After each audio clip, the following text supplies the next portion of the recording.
I'm looking very serious in my glasses today, don't I? I look like I'm like a news reporter. Hi guys, welcome back to my channel. Today I'm going to be going through viewers' comments on my anxiety videos. I'm not going to say any names just in case people don't want their names in the video. But if any of the questions I've answered is yours and you want to let me know whether it helped you, please pop a comment in this video below. And also, if I haven't covered anything that you want me to cover, pop your questions in this and I'll definitely do a part 2 for you. Let's get into the video. So this one says, I'm not sure if this is school phobia, but I recently got into grade 8 and 6th. I think grade is probably America because we don't go by grades here. We just say like year 5, 6, 7, 8 and so on. It says, I cry and it's really hard to breathe and I freak out really, really bad. I really hate myself because of it and I feel horrible that I can't go to school without freaking out. I tried to go but I can't, so now me and my family are dealing with the court of truancy. Okay, this is a really difficult subject because in a lot of places, if you don't go to school, your parents can go to court. It's the same in the UK. My family didn't go to court because I'd been to the doctors and I was diagnosed. So I don't believe they can take you to court if you've got a diagnosis. It really does depend on probably what's wrong and everything like that. But my school was very supportive when I was diagnosed. My dad had a lot of meetings with the school and all the teachers were made aware that I was not well and that I couldn't go to school. And they were very understanding. Some teachers just didn't get it. Some people just won't, so I wasn't going to judge them for it, and a few of them might have judged me thinking, why didn't she just go to school?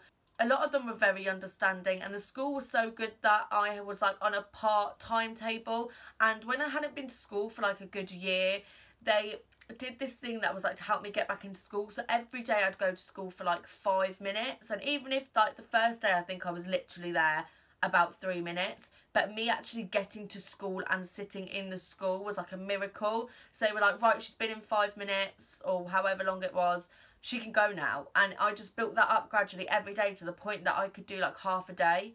And I think I did half a day for a good couple of months, and then I gradually built it up further and further, and then I eventually did a whole day, which they were so pleased about. But I think it's much, much better when your school understands and can put you on like a part-time table so that you and your family won't get in trouble. I've got another one here, and this girl has said, hi, I'm 16 and have really bad school phobia. I don't have anyone to calm me down and my parents are about ready to kick me out the house. Being a high schooler is terrible to miss days and I've missed very many already.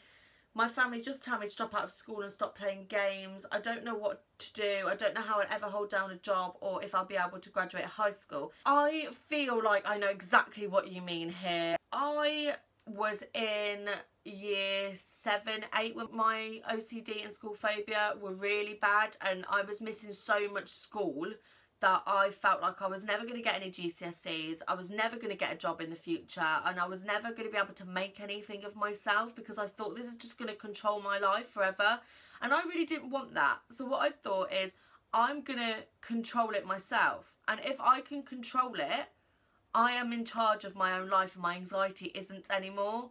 When I had my counsellor, she went through a few really good like activities with me. I will tell you one of them, like whenever I do this now, even nearly at 21, whenever I'm feeling like a panic attack come on, I just breathe in, hold it for a few seconds and then breathe out really slowly, and it just really calms yourself before the adrenaline kicks in. My counsellor always explains to me, which is a really good saying, I don't know if any of you have heard of it, it's like fight or flight. Do I let my anxiety win or do I fight it? So it's either like you let your anxiety win and you don't go to that party, you don't go to your prom, you don't go to school, or you think, no, I'm going to do that. I'm going to take control of my life. My anxiety's not going to beat me. And that's what I did in the end. People used to tell me to just drop out. They used to say, do you know what? What's the point of you going to school? You're not doing anything. You're not even attending. And people used to say to me all the time, you're not going to get anywhere, you're not going to get any GCSEs, you're not going to get a life. I actually did a hell of a lot better than most of them people that said that to me, and it just proves you don't have to go to school every day to be smart and have an education. If you are smart, you're smart, and if you want to learn, you'll learn. In a way, I feel like with this comment, if people are saying that about you, prove them wrong. That's what I think. That's what I wanted to do. When these people were saying to me, you're not going to end up as anything, I thought, hell yeah, I am. And I'm going to prove you wrong. And in 10 years' time, if I see you walking down the street and you ask me what I'm doing, I'm going to have a hell of a career. I'm going to have a nice car. I'm going to have a nice house. I'm going to have a lovely family because of all you people that told me I wouldn't. And I know you should do it for yourself, and I always do. But when people have constantly told you your whole life you're not going to amount to anything because of something you've got no control over, that's not right. And I think when they see you in a few years' time and you're walking down the street with your lovely family and you've got a lovely house and you've got that career, they sort of look at you and go, wow, I was wrong. And that is the best feeling ever, when people say loads of things about you and they're actually wrong. So the thing for me would be to say is try and get some help with a counsellor. Try and get back into school and prove those people wrong that are saying just drop out. Even if it's your family, prove them wrong. Say, hell yeah, I got through it. Even if, like, my family was so supportive, but even if your family aren't, prove it to them. Prove that you can get through it. Like, the next comment is, I haven't had a full week of school for over 6 months. I'm in year 11 and have my GCSEs in 3 weeks. I also have a phobia of being sick and germs, which is also the root of my anxiety. This is exactly what was the root of my anxiety when I was younger. I didn't go to school for about that long. In year 11 I did. I was on a restricted timetable because I was quite poorly. I had like glandular fever and everything in year 11. So although it wasn't due to my anxiety because that was a lot better, I was not in school for quite a while anyway in year 11. But I understand exactly what you mean. My anxiety stemmed from germs and sick. I think when I was in year 5, my best friend at the time, we would go and obviously, I don't know how long, I think in primary school I'd have like an hour for lunch. We used to go for lunch and I used to wash my hands over 100 times, and she'd be like, come on Liv, I'm going to be late for the dinner line, like I'm not going to have any nice dinner. Bless her, she did put up with a lot. I used to wash my hands so much that I'd be late for dinner to the point that I wouldn't be able to eat anything because I'd be so late. Like for the lunch queue, everything would be gone. And I also had such a phobia of being sick. If anyone was sick near me, I'd have a full-blown panic attack. I remember I was in secondary school and I must have only been in like year 7 or 8, and I'd only just got back into my lessons. So I'd gone in this lesson and my best friend at the time was sick in the middle of the class, all over her desk, and I just had such a panic attack. I never went in that room again, and I never went into that class again because I thought I would be sick like her. So I know exactly what you mean. That is the root of your anxiety. Now at 21, I don't mind being sick. Obviously, like, it's not a thing to be proud of, but I've been sick from drinking. I'm sick obviously just in general now, and I've learned to control it so much better. I think as you get older, you are aware more of being ill and why you're ill and everything like that, and things to prevent it. But when I was younger, I definitely had exactly the same as you. That was the root to my anxiety. She's also commented again saying, also, if you see this, how many GCSEs did you get? I've missed so much and everyone is expecting me to fail.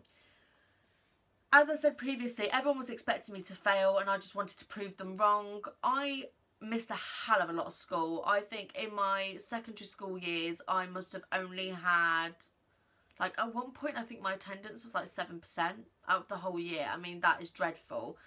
I actually got 7 A star to C in my GCSEs. If I remember, it's like 5 years ago. So if I remember what I got an A star in ICT, which is like a distinction in the UK.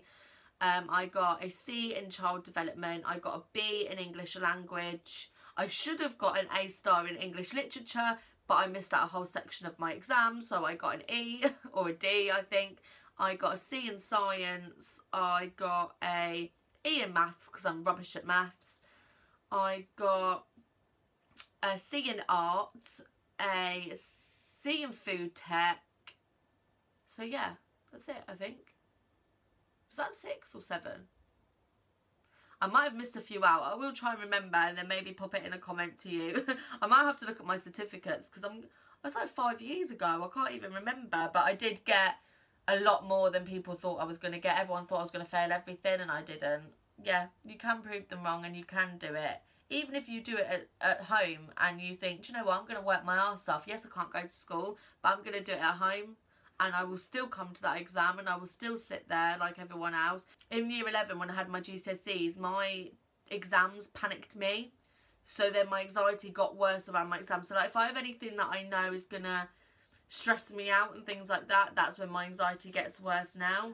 I'm only going to pick a few, guys, because when I did this video the other day, it was like 30 minutes long, and I understand that's quite a long video, and some of the comments are very similar, so I'll probably end up going over the same thing. So if I haven't read out your comment, it's probably because I've answered it in someone else's.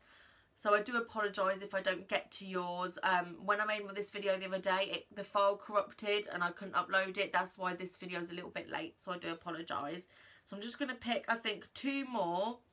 This is a really nice comment. This girl has said, before this video I was having full-blown anxiety, depression, panic attacks and trouble breathing. At the end of this video I've stopped crying and can finally breathe, and I'm having more peaceful thoughts. I have suffered almost through exactly what you did, and I'm getting extremely upset lately because she's going back to school. This video really did help. Thank you, thank you, thank you. I just want to say thank you for that comment. This video that I did a while back, and these that I'm doing now, even if I can help one person, that at the end of it they're like, that's what I'm going through, I'm not the only person, that's all I would like. That's why I've been doing these videos, just to help other people. Right, I'm just going to do one more. So this girl says, I'm feeling this way right now, and only thing I can think about is why I can't do this and everyone else my age can. I felt exactly the same when I was in school. Everyone was going to parties, everyone was going out to town with their friends. Like, do you know when you're younger and you all go to town for the day?